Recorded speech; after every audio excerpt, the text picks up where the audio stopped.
Jeff Sentner. I have Animal Farm by George Orwell. Wolf by Ryan Crowden. Swim by Emily Burns. I have my poem book. And I have my journal. Which one would you like me to read? You want to say them again? Okay, my journal. My notebook. Swim. Wolf by Wolf. The Serpent King. Alex and Eliza. The Duel. And Mind Blind. You want Mind Blind? Okay, I'll read Mind Blind to you.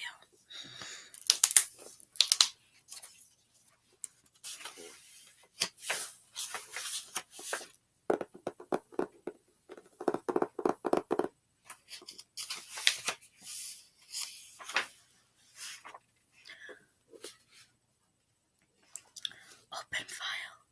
My files. Genius. First time. Avi. Date 1/14/99. I am 3 years old. At the doctor's office. The nurse is testing my eyesight. She holds up a picture of a furry red monster. What do you see? She asks me.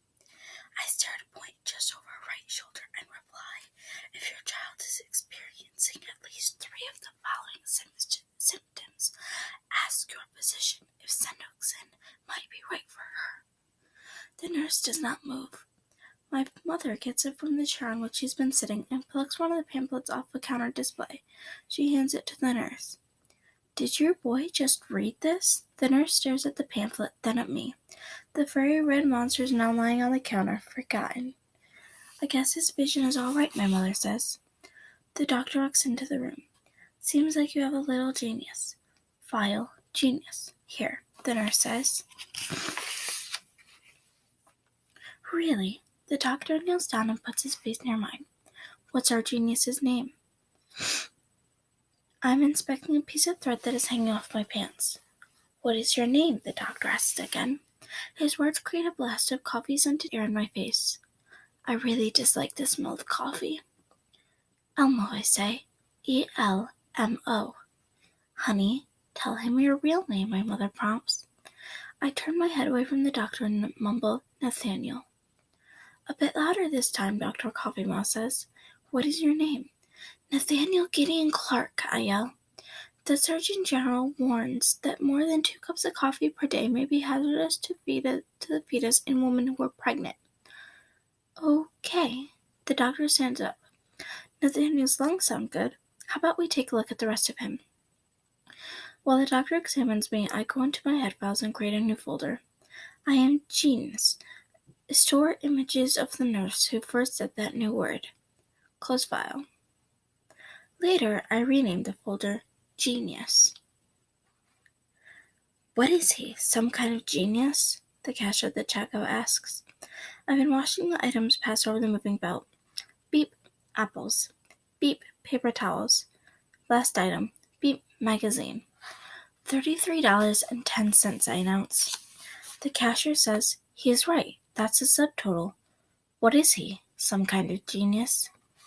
She puts a few keys and then tells my father, that's $35.41. What? No, I start to cry.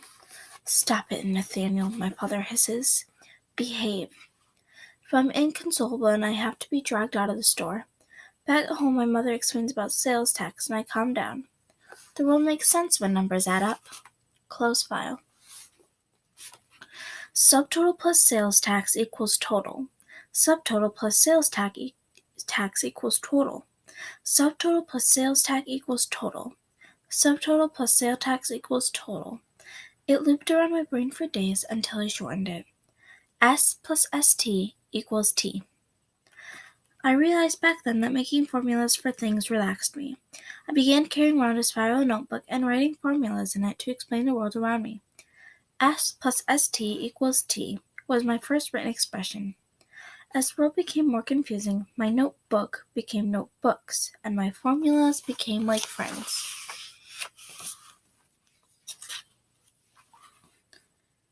Do you think you can go to sleep now?